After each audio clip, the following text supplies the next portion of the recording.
নমস্কার নমস্কার নমস্কার নমস্কার নমস্কার নমস্কার নমস্কার আপনাদের সবাইকে সবাইকে সবাইকে নমস্কার জানাচ্ছে আপনাদের সৌমিত্র বসু। সবাইকে অজস্র শুভকামনা জানাচ্ছে, সবাইকে স্বাগত জানাচ্ছে আজকের এই শরণাগত অনুষ্ঠানে এবং সবাইকে শুভ সকাল জানাচ্ছে। শুভ হোক, শুভ হোক, সকলের শুভ হোক, সকলের ভালো হোক, মঙ্গল হোক, কল্যাণ হোক, কল্যাণ হোক, কল্যাণ হোক। আজকে শ্রী শ্রী মনসা দেবী এবং অষ্টনাগ পূজা এবং সেই সঙ্গে আজকে শ্রী শ্রী লক্ষ্মী পূজা। এবারে বেণীমাধবশীলের পঞ্জিকা অনুযায়ী আজকের দিনটার কথা বলি। আজকে 11ই ভাদ্র 1432, ইংরেজির 28শে আগস্ট 2025, বৃহস্পতিবার, পঞ্চমী, শুক্লপক্ষ। সূর্যোদয়ের সময় ভোর 5:20, সূর্যাস্তের সময় বিকেল 5:58। নক্ষত্র চিত্রা। আজকে জন্মে তুলা রাশি, শূদ্রবর্ণ, মতান্তরে ক্ষত্রিয় বর্ণ, রাক্ষসগণ। দিনের বেলা 8:25 গতে দেবগণ। আমাদের হোয়াটসঅ্যাপে চিঠি পাঠাবার নাম্বার 9831922927। চিঠির গোড়ায় অতি অবশ্যই SG লিখতে হবে। এবার তাহলে আজকের অনুষ্ঠান সম্পর্কে বলি। প্রথমে তো পুরাণ চিরন্তনে পাণ্ডুর কথা বলছিলাম আপনাদের। তারপরে চলে যাব স্বামী বিবেকানন্দের রচনা থেকে পাঠ এই পর্বে। রচনার নাম আত্মা কি অমর। অতঃপর ভগবদ গীতা থেকে পাঠ স্বামী রঙ্গনাথানন্দজির ব্যাখ্যায়। স্বামী গোকুলানন্দজির রচনা থেকে পাঠ মানসিক চাপ কি করে জয় করা যায় তাই নিয়ে তিনি নানান পরামর্শ দিচ্ছেন। খুবই মূল্যবান পরামর্শ, কোনো সন্দেহ নেই। আপনাদের চিঠিপত্র এবং শেষে বাইরে দূরেতে আমরা এখন আছি বানেশ্বর মন্দির, কোচবিহারে। 92.7 বিগ FM এ শরণাগত অনুষ্ঠান শুনছেন। আমি আছি আপনাদের সঙ্গে, আপনাদের সৌমিত্র বসু। শুরু করছি পুরাণ চিরন্তন গানের পর ফিরে এলাম 92.7 বিগ FM এ শরণাগত অনুষ্ঠানে। পাণ্ডু এই প্রশ্ন করছে যে তাহলে আমিও কি নিয়োগ প্রথা অবলম্বন করব, আমিও কি অন্য কাউকে আহ্বান করব যারা আমার স্ত্রীর গর্ভে পুত্র উৎপাদন করবেন? তো ঋষিরা বললেন যে তোমার গুণবান বীর পুত্র লাভ হবে রাজা, তুমি চিন্তা করো না, আমরা আশীর্বাদ করছি, তোমার গুণবান পুত্র লাভ হবে। পাণ্ডু ফিরে এলেন।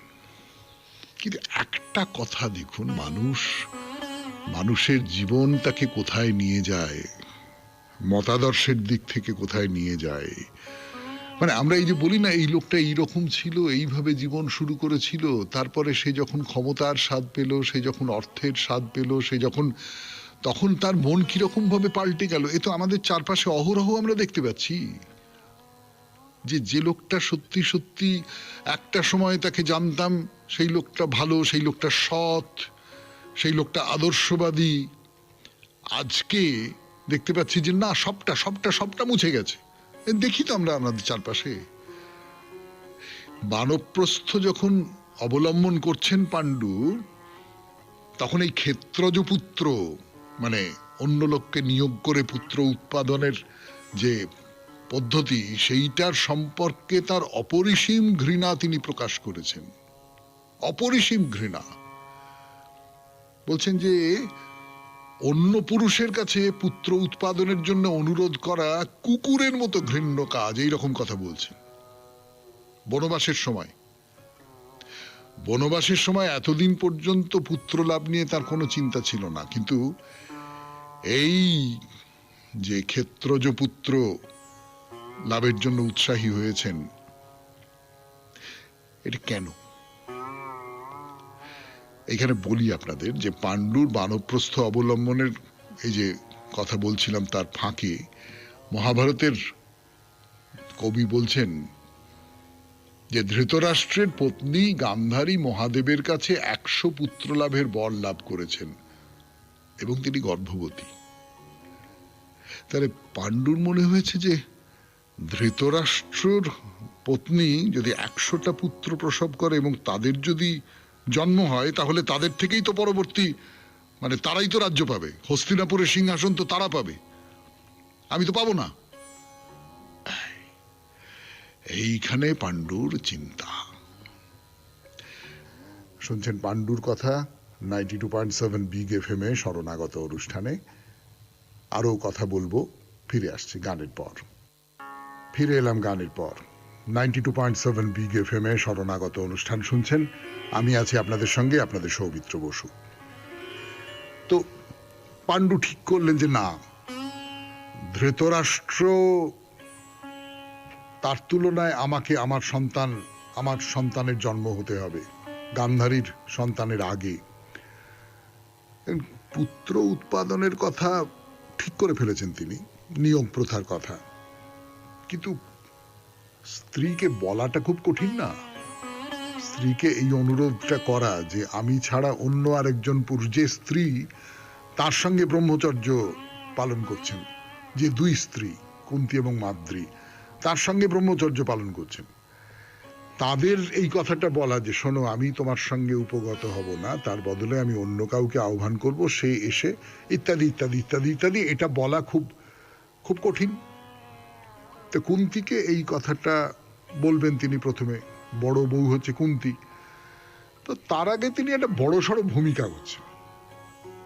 ভূমিকায় বলছেন যে দেখো, কিমিন্দম মুনির অভিশাপে তো আমি সন্তান উৎপাদন করতে পারবো না, তাহলেই আমার মৃত্যু হবে, তুমি তো আমার মৃত্যু চাও না, কাজে আমি সন্তান উৎপাদন করতে পারবো না। এবং এইখানেই ওই আপনাদের এর আগে বলেছিলাম, তাই নিয়ে একটা লম্বা আলোচনা হয়েছিল যে শাস্ত্র অনুযায়ী কত রকমের পুত্র পিতার সম্পত্তির উত্তরাধিকারী হতে পারে, কত রকমের পুত্র হতে পারে, এইসব আইন কানুনগুলো তিনি কুন্তীকে এই সূত্র ধরেই বলেন।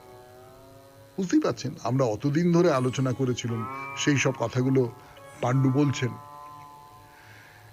এই যে পৈতৃক সম্পত্তির কথা বলছেন, তার থেকেই তো মনে হয় যে পাণ্ডু হস্তিনাপুরের উত্তরাধিকারের কথাও ভাবছেন। সেই কারণেই কুন্তীর একটি সন্তান দরকার, পুত্র সন্তান দরকার। তো এত সব ভূমিকা টমিকা হয়ে গেল, তারপরে তিনি একজনের কথা বলছেন, তার নাম হচ্ছে শারদণ্ডায়নী। এই শারদণ্ডায়নী এক ব্রাহ্মণী, তিনি স্বামীর বংশরক্ষার জন্য ক্ষেত্রজ পুত্র উৎপাদন করেছিলেন, তার কাহিনী কুন্তীকে শোনাচ্ছেন। এত সব কথা পেড়ে তারপরে তিনি বলছেন যে কুন্তী যেন ক্ষেত্রজ পুত্র উৎপাদনের ব্যাপারে সাহায্য করে পাণ্ডুর বংশরক্ষা করেন। 92.7 বিগ এফএম এ শরণাগত অনুষ্ঠানে শেষ হলো পুরাণ চিরন্তন আজকের মতো। এরপর গানের পর স্বামী বিবেকানন্দের রচনা থেকে পাঠ। গান শেষ করে ফিরে এলো আপনাদের সৌমিত্র বসু 92.7 বিগ এফএম এ শরণাগত অনুষ্ঠানে। এবার স্বামী বিবেকানন্দের রচনা থেকে পাঠ, আত্মা কি অমর, যতটা হয়েছিল তারপর থেকে। এখন সমস্যাটি এক উভয় সংকটের আকার ধারণ করিতেছে। হয় বলো সমগ্র বিশ্ব এক সদা পরিবর্তনশীল জড় সমষ্টি ব্যতীত আর কিছুই নয়, ইহা কার্যকারণের অনিবার্য নিগড়ে চির আবদ্ধ, ইহার একটি কণিকারও কোনো স্বতন্ত্র সত্তা নাই, অথচ অচিন্তনীয় রূপে ইহার নিত্যত্ব ও মুক্তির এক অবিচ্ছেদ্য প্রহেলিকা সৃষ্টি করিয়া চলিয়াছে। অথবা বলো এই বিশ্ব ও আমাদের মধ্যে এমন কিছু আছে যাহা নিত্য এবং মুক্ত, ফলে ইহাই প্রতিপন্ন হয় মানুষের মনে নিত্যত্ব ও মুক্তি সম্বন্ধে যে স্বভাবসিদ্ধ মৌলিক বিশ্বাস রহিয়াছে তাহা প্রহেলিকা নয়। বিজ্ঞানের কর্তব্য হইল উচ্চতর সামান্যীকরণের সাহায্যে জাগতিক ঘটনাগুলি ব্যাখ্যা করা। সুতরাং কোন ব্যাখ্যাকালে যদি অপরাপর তথ্যের সহিত সামঞ্জস্য রক্ষার উদ্দেশ্যে ব্যাখ্যার জন্য উপস্থাপিত নতুন তথ্যের কিয়দংশ নষ্ট করিয়া ফেলা হয়, তবে ওই ব্যাখ্যা আর যাহা কিছুই হোক বিজ্ঞান নামধেয় হইতে পারে না। অতএব যে ব্যাখ্যায় এই সদা বিদ্যমান এবং সর্বদা আবশ্যক মুক্তির ধারণাকে উপেক্ষা করা হয়, তাহা উপরিউক্ত প্রকারে ভ্রান্ত, অর্থাৎ অপর তথ্যগুলি ব্যাখ্যা করিবার উদ্দেশ্যে উহার নূতন তথ্যের একাংশ অস্বীকার করে, সুতরাং উহা ভ্রান্ত। অতএব আমাদের প্রকৃতির সহিত সামঞ্জস্য রাখিয়া একমাত্র অপর বিকল্পটি স্বীকার করা চলে, তাহা এই যে আমাদের মধ্যে এমন কিছু আছে যাহা মুক্ত ও নিত্য। কিন্তু তাহা শরীর নহে, মনও নহে, শরীর প্রতি মুহূর্তে মরিতেছে, মন নিয়ত পরিবর্তনশীল। শরীর একটি যৌগিক পদার্থ, মনও তাই। অতএব তাহারা কখনো পরিবর্তনশীলতার ঊর্ধ্বে উঠিতে পারে না। কিন্তু স্থূল ও জড় বস্তুর ক্ষণিক আবরণের ঊর্ধ্বে, এমনকি মনের সূক্ষ্মতর আবরণেরও ঊর্ধ্বে সেই আত্মা বিরাজমান, যাহা মানুষের প্রকৃত সত্তা, যাহা চিরস্থায়ী ও চিরমুক্ত। তাহারই মুক্ত স্বভাব মানুষের চিন্তা ও বস্তুর স্তরের মধ্য দিয়া অনুশ্রুত হইতেছে, এবং নামরূপে রঞ্জিত হওয়া সত্ত্বেও স্বীয় বন্ধনহীন অস্তিত্ব ঘোষণা করিতেছে। অজ্ঞানের ঘনীভূত স্তরের আবরণ সত্ত্বেও তাহারই অমরত্ব, তাহারই পরমানন্দ, তাহারই শান্তি, তাহারই ঐশ্বর্য উদ্ভাসিত হইয়া স্বীয় অস্তিত্বের সাক্ষ্য দিতেছে। এই ভয়শূন্য মৃত্যুহীন মুক্ত আত্মাই প্রকৃত মানুষ। যখন কোনো বহিঃশক্তি কোনো প্রভাব বিস্তার করিতে পারে না, কোনো পরিবর্তন ঘটাইতে পারে না, তখনই স্বাধীনতা বা মুক্তি সম্ভব। মুক্তি শুধু তাহারই পক্ষে সম্ভব যে সর্বপ্রকার বন্ধনের, সমস্ত নিয়মের এবং কার্যকারণের নিয়ন্ত্রণের অতীত। অর্থাৎ অন্য প্রকারে বলিতে গেলে বলা যায় যে অধিকারী সেই শুধু মুক্ত, এবং সেই জন্যই সে অমর হইতে পারে। মুক্ত, অবিকারী ও বন্ধনহীন এই যে জীবাত্মা, এই যে মানবাত্মা, ইহাই মানুষের প্রকৃত স্বরূপ। ইহার জন্মও নাই, মৃত্যুও নাই। এই মানবাত্মা অজ, অমর, শাশ্বত ও সনাতন। শুনলেন স্বামী বিবেকানন্দের রচনা থেকে পাঠ।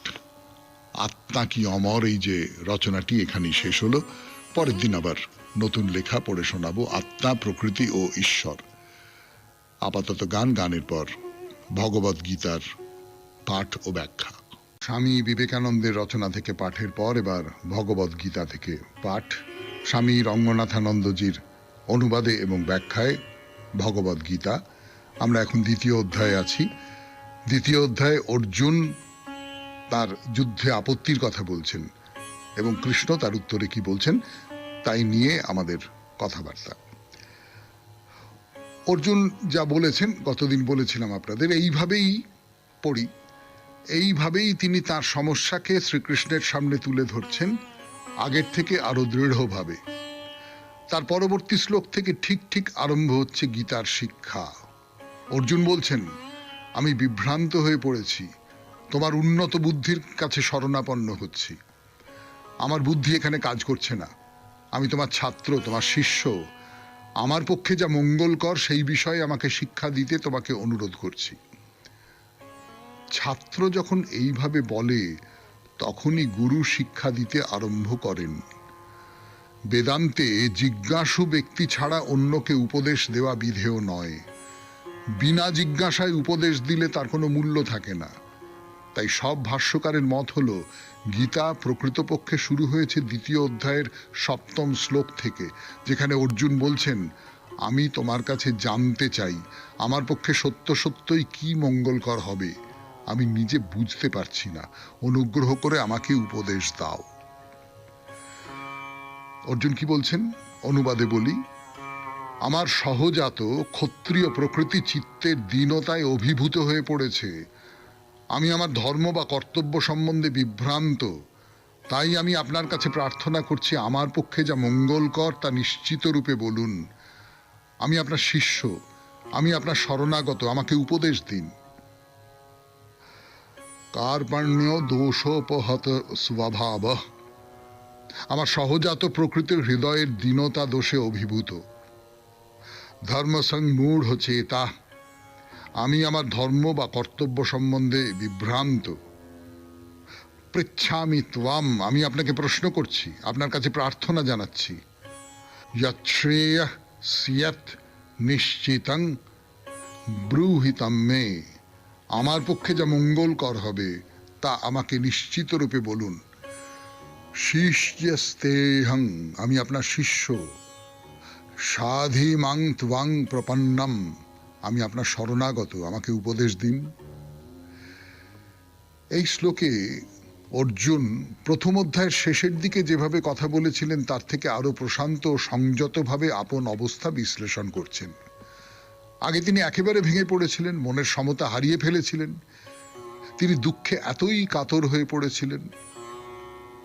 যেমন আগে বলেছি, এই অধ্যায়ের দ্বিতীয় ও তৃতীয় শ্লোকে শ্রীকৃষ্ণ যে ওষুধ প্রয়োগ করেছিলেন তাতেই অর্জুন কিছুটা শান্ত হয়েছিলেন।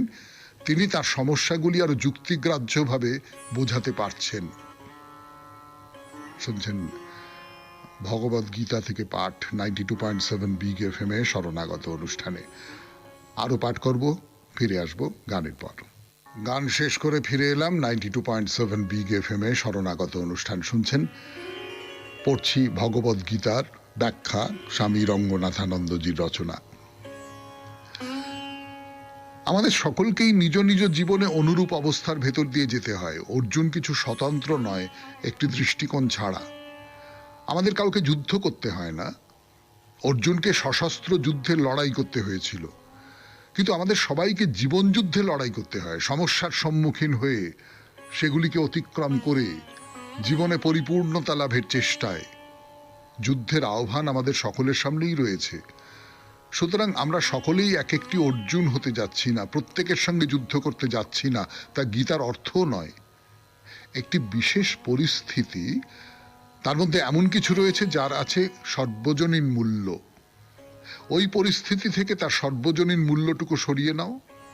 তাই দ্বিতীয় অধ্যায়ের প্রথমার্ধের পর সশস্ত্র যুদ্ধের কথা শোনাই যায় না, কেবল চরিত্র, পবিত্রতা, ভালোবাসা, করুণার কথা। দ্বাদশ অধ্যায়ে সমস্ত উপদেশই কে আমার প্রকৃত ভক্ত এই প্রশ্নের মাধ্যমে প্রকাশ পায়। শ্রীকৃষ্ণ বলবেন, সেই আমার প্রকৃত ভক্ত যে নিজে শক্তিধর ও ভয়হীন, আবার অপরকেও শক্তিমান ও নির্ভয় করে তোলেন। তিনি অপরের বিনাশ সাধন করতে স্বীয় শক্তি ব্যবহার করেন না। যস্মান্নোদ্বিজতে লোকো লোকান্নোদ্বিজতে চা ইয়ঃ, যিনি সংসারে ভয়ের কারণ হন না, আবার সংসারের কারণে ভীত হন না, এই হলো সুউন্নত চরিত্র। ভীরু লোক সংসারে ভয়ের কারণ হয় না, কিন্তু তার ভীরুতায় কোনো গুণ নেই।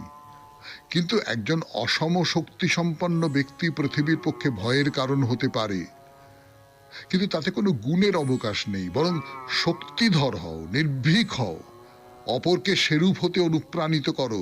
এই হলো আদর্শ মানবতা, এই হলো মূল শিক্ষা, শুধু এই গ্রন্থের নয়, আমাদের সমগ্র সনাতন ধর্ম সাহিত্যের। উপনিষদে, গীতায়, মহাভারতে, শ্রীমদ্ ভাগবতে পাওয়া যায় সনাতন ধর্মের শ্রেষ্ঠ মানব মনের বৈশিষ্ট্য খ্যাপনকারী সেই সংস্কৃত কথাটি, অজাত শত্রু, যার শত্রু এখনো জন্মায়নি। তোমার একজন শত্রু আছে, তাকে তুমি ভালোবাসো, ক্ষমা করো, সে এক জিনিস। আর তোমার কোনো শত্রুই নেই, তোমার মনে কোনো শত্রুর স্থানই নেই, এই হলো মনের উচ্চতম অবস্থা। ওই সংজ্ঞাটি খুবই অর্থবহ। অজাত শত্রু, যার শত্রু অজাত অর্থাৎ জন্মায়নি, এটি হলো মানবিক উৎকর্ষের উচ্চতম পর্যায়। শুনলেন ভগবদ গীতা থেকে পাঠ 92.7 বিগ এফএম এ শরণাগত অনুষ্ঠানে। এখন গান, গানের পর স্বামী গোকুলানন্দের রচনা থেকে পাঠ। গোকুলানন্দজি তিনি লিখছেন মানসিক চাপ জয় করার উপায় নিয়ে। আমরা যে অধ্যায়টি পড়ে শোনাচ্ছি তার নাম চাই নিয়মিত অভ্যাস। পড়ি। হৃদসাগরে ডুব দিয়ে ঈশ্বরের সাথে এমতো কথোপকথনের উপদেশ অনেকেই দিয়েছেন, যেমনটি দিয়েছে আমাদের আলোচ্য ক্যাপ্টেনের বন্ধু ডক্টর টেলর। দিনে তাকে বিস্তর রুগী দেখতে হতো। তারই ফাঁকে ঈশ্বরের কাছে প্রার্থনা করতেন তিনি, হে ঈশ্বর, প্রতিদিনই আমাকে কত রুগীর চিকিৎসা করতে হয়, আমায় এমন শক্তি দাও যাতে প্রত্যেককে আমি আমার সর্বোত্তম সেবাটি দিতে পারি। এই 2-1 মিনিটের প্রার্থনাই কিন্তু মানুষের মনোরাজ্যে বিপুল পরিবর্তন আনতে পারে। স্বনামধন্য সাধক ব্রাদার লরেন্স তার গ্রন্থ the practice of the presence of god গ্রন্থে অনুরূপ এক পথের সন্ধান দিয়েছেন। তিনি বলেছেন যে যৎসামান্য ঈশ্বর স্মরণ, যৎসামান্য অনুধ্যান, অন্তরের পুজো ঈশ্বরের কাছে পরম আদরণীয়। আমাদের দৈনন্দিন কর্মব্যস্ততায় মানসিক চাপে নাজেহাল হই আমরা, এবং তা থেকে মুক্তি পেতে আমরা সংক্ষিপ্ত প্রার্থনা করি তার কাছে শক্তি আর প্রশান্তির আশীর্বাদে পুষ্ট হওয়ার জন্য। ব্রাদার লরেন্সের মতে এই সামান্য প্রার্থনাই আমাদের মনে গভীর আনন্দের সঞ্চার করে, আর উত্তেজনায় টান টান আমাদের স্নায়ুগুলো আরামের আবেশ অনুভব করে। একবার এক ব্যক্তিকে জিজ্ঞাসা করা হয়েছিল তিনি তার উদ্বেগ, অশান্তি, উত্তেজনাকে সামলান কি করে। তিনি উত্তর দিয়েছিলেন, ধরুন মহা হট্টগোলে উন্মত্ত অশান্ত জনতার মধ্যে আমি আছি, কিংবা কোনো উত্তেজক পরিস্থিতি আমাকে উত্তেজিত করে তুলছে। আমি তখন গভীরভাবে নিঃশ্বাস প্রশ্বাস নিই। প্রশ্বাসের সঙ্গে আমি গ্রহণ করি প্রশান্তি আর সৌম্যতাকে, আর নিঃশ্বাসের সঙ্গে নির্গত করি অশান্তি আর উত্তেজনাকে। প্রশ্বাসের সাথে সাথে মনকে পূর্ণ করি প্রশান্ত চিন্তায়, নিঃশ্বাসের সাথে বিদূরিত করি নেতিবাচক চিন্তারাশিকে। এরই ফলস্বরূপ বজায় থাকে আমার প্রশান্ত ভাব আর স্থৈর্য। শান্তভাবে করে চলি আমার যা কিছু কাজ। মানসিক চাপ জয় করতে সহায়ক এমন কিছু মূল নীতির কথা বলেছেন আরেক ভদ্রলোক। নীতিগুলো একে একে বলি। ভাববেন না যে জগতের সব ভার আপনারই কাঁধে ন্যস্ত। আপনার উপর ন্যস্ত যে কাজ তাকে ভালোবাসতে দৃঢ়বদ্ধ হন। আপনার কাজটিকে আগে ছকে নিন, তারপর গভীর সতর্কতার সঙ্গে সেই ছক অনুযায়ী কাজ করুন। একসাথে এবং অবিলম্বে সবকিছু করার চেষ্টা করবেন না। এক সঠিক মানসিক দৃষ্টিভঙ্গির অধিকারী হন। দক্ষ হয়ে উঠুন আপনার সমস্ত কাজে। নির্ভর হওয়ার অভ্যাস করুন। এই উপদেশগুলো আমাদের জীবনে খুব কাজে লাগার মতো, তাই না? শেষ করলাম স্বামী গোকুলানন্দজির রচনা থেকে পাঠ। 92.7 বিগ FM এ শরণাগত অনুষ্ঠানে এইবার আপনাদের চিঠিপত্র। গানের পর। আমি একটা অন্যায় করে ফেলেছি, সেই অন্যায়টা স্বীকার করি আপনাদের চিঠিপত্র পড়বার আগে। এর আগের দিন সব্যসাচী বাবুর চিঠি পড়েছিলাম, আপনারা শুনেছেন।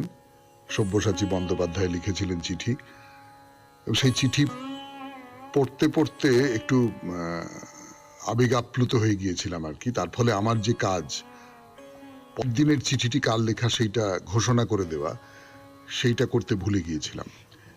তার জন্য আপনাদের কাছে মার্জনা চেয়ে নিচ্ছি। আজকের যে চিঠিটি পড়ব সেটি লিখেছেন তপতী ভট্টাচার্য, দুর্গানগর থেকে। 92.7 বিগ FM এ শরণাগত অনুষ্ঠানে তপতী ভট্টাচার্যের চিঠি পড়ে শোনাই আপনাদের। শরণাগত সৌমিত্র বসু, 92.7 বিগ FM। শ্রদ্ধেয় সৌমিত্রবাবু, সকল কাজে সময় হয়, আসল কাজে হয় না, সে হলাম আমি। একদিন শুনলাম স্বাধীনতা দিবসের দিন সকাল থেকে সবাই কে কি ভাবে। অনেক ভেবে দেখলাম কিছুই তো নয়। হ্যাঁ, একটা ভাবনা হয়, ওই দিন কেন অহরহ মনে হয় বিপ্লবী ভাই, শহীদ ভাইদের মায়ের কথা। এমন বিশেষ বিশেষ দিনে সব বড়দের মায়ের কথা ভাবি, অন্য কিছু আসে না। জানি না ওইসব মায়েরা আজকেও আছেন কিনা। খুব জানতে ইচ্ছে হয় কি এমন সুকৃতি ছিল, বা কতটা বড় মন থাকলে ভালো কাজে সন্তানদের নিঃস্বার্থভাবে উৎসর্গ করা যায়, আর এত ভালো মনের ছেলে মেয়ে পাওয়া যায়। সবাই তো এমন হতে পারলাম না, তৈরিও করতে পারলাম না। এই একটাই দুঃখের মধ্যে পরম সুখ, বড় খাঁটি। কোনো সুখ এর কাছে ঘেঁষতে পারবে না। জন্ম জন্মান্তর আছে কি না, কত বছর প্রজন্মের মাথা প্রমাণ করবে জানি না। এ জন্মেও সেই ভুল হাঁটা হলো আশাহীন ভাবে। অলক্ষ্যে এমন কত মা বোন ভাইদের নিঃস্বার্থ অবদান অলক্ষ্যেই রয়ে গেল। এখন একটু স্বস্তি পেতাম এই ভেবে, যদি একটু সবাইকে সব ব্যাপারে ক্ষমা করতে পারতাম, দেশ মা খুশি হতো। মনের ভাবনা এইটুকু। আগামী সব দিনে দেশ মা সবাইকে কৃপা করুন, সন্তানদের দেহে মনে সুস্থ রাখুন, মঙ্গল করুন। আমার সশ্রদ্ধ প্রণাম নেবেন। বাকি সবার জন্য রইল আন্তরিক শুভেচ্ছা। তপতী ভট্টাচার্য, দুর্গানগর। তপতী দেবীর চিঠির সূত্রে একটা দুটো কথা বলবার আগে ভুল করব না। বলে রাখি যে আগামীকালের যে চিঠি সেটি লিখেছেন সুব্রত কুমার বক্সী, হাওড়া ময়দান থেকে। সুব্রত বাবুর চিঠি শোনাবো আগামীকাল। আর তপতী দেবী যেটা লিখছেন সেটা হঠাৎ করে আমার মনের মধ্যে একটা কি বলবো, একটা অন্য দরজা খুলে দিল যেন। সত্যি স্বাধীনতা দিবসের দিন আমরা তো যারা এই স্বাধীনতা এনেছেন তাদের কথা ভাবি, যাদের নাম কেউ জানে না তাদের নিয়ে আমরা এই শরণাগত অনুষ্ঠানে 15ই আগস্ট অনুষ্ঠান করেছিলাম। এদের মধ্যে একমাত্র বিরসা মুন্ডার নামই মহাশ্বেতা দেবীর সূত্রেই জানা, তার বাইরে বোধহয় কারুর নামই খুব বেশি জানা নয়। আপনারা অনেকেই জানিয়েছেন আমাকে চিঠি লিখে যে ভালো লেগেছে আপনাদের। কিন্তু তপতী দেবী যেটা বলছেন সেটা হচ্ছে মায়েদের কথা। কোন পুণ্য করলে যে মায়েরা এইরকম সন্তানের মা হতে পারে, এবং কোন প্রাণে মায়েরা সন্তানকে এই কাজে ছেড়ে দেন, তারাও তো বীরাঙ্গনা। আপনি খুব অদ্ভুত একটা কথা বলেছেন, খুব চমৎকার একটা কথা, আমার খুব ভালো লাগলো। অনেক ধন্যবাদ আপনাকে। এরপর বাইরে দূরে 92.7 বিগ FM এ শরণাগত অনুষ্ঠানে আমরা এখন বানেশ্বর শিব মন্দিরের চত্বরে আছি। মূল মন্দির দেখা হয়ে গেছে, পাশে আরেকটি ছোট মন্দির আছে, সেইটা দেখব। গান শেষ করে ফিরে এলো আপনাদের সৌমিত্র বসু। 92.7 বিগ FM এ শরণাগত অনুষ্ঠান শুনছেন। বানেশ্বর শিবের মন্দির দেখা হয়ে গেছে, তার পাশে একটা ছোট মন্দির আছে। তো সেই মন্দিরের মধ্যে ঢুকেছি আমরা। মন্দিরের বাইরে যে একটা উঠোন মতন আছে, সেই উঠোনটা দেখলাম একটা ত্রিশূল ওখানে হেলান দিয়ে দাঁড় করানো রয়েছে। এইবারে গর্ভগৃহের ভেতরে ঢুকতে হবে। এই গর্ভগৃহের ভেতরে ঢোকা মানে 1 2 3 ধাপ সিঁড়ি, সেই সিঁড়ির ওপরে, মানে ওই সিঁড়িটাই হচ্ছে সিংহাসনের মতন আর কি, পরপর 3টে ধাপ ওপরে উঠে যেতে হবে গর্ভগৃহের ভেতরে, এবং সেখানে ওইরকম একটা চাঁদোয়ার মতন করে দেওয়া আছে। সেইখানে বেশ ওই দেবতারা সব রয়েছেন, মাথার উপরে লাল রঙের কাপড়, বেশ কারুকাজ করা রেশমের কাপড়। তো বেশ কিছু দেবতা দেবী, ছোট্ট ছোট্ট মূর্তি তার মধ্যে রয়েছে। এই মন্দিরেও কিন্তু ভোগ দেওয়া যেতে পারে, এবং সেই ভোগের একটা সুবিধে আছে। সেই সুবিধেটা বলি যে মন্দিরের ঠিক পেছন দিকে একটা রান্নাঘর আছে। সেই রান্নাঘরটাকে সেন্ট্রাল কিচেন বলা হয়। মানে নিশ্চয়ই বানেশ্বর মন্দিরের ভোগের রান্নাও এখানে হয়। সবটা এই পুরো চত্বরের যে মন্দির, সেই মন্দিরের ভোগের ব্যাপারটা এই এই এই সেন্ট্রাল কিচেন থেকে হয়, এবং এই কিচেন থেকেই ভোগ রান্না হয়, ভোগ বিতরণ করা হয়, ইত্যাদি ইত্যাদি। সে তো বুঝতেই পারা যাচ্ছে। আপনি যেটা করতে পারেন সেটা হচ্ছে যে ওই ভোগটা না গ্রহণ করে আপনি আপনার পছন্দ মতো সব জিনিসপত্র কিনে দিলেন। তরি তরকারি যা যা কিছু আপনি ভোগে চান সেই সমস্তটা আপনি বাজার করে দিলেন, মশলাপাতি ইত্যাদি ইত্যাদি ইত্যাদি যা লাগবে। জ্বালানিটা তো আর পারবেন না, জ্বালানি তো এখান থেকেই যাবে।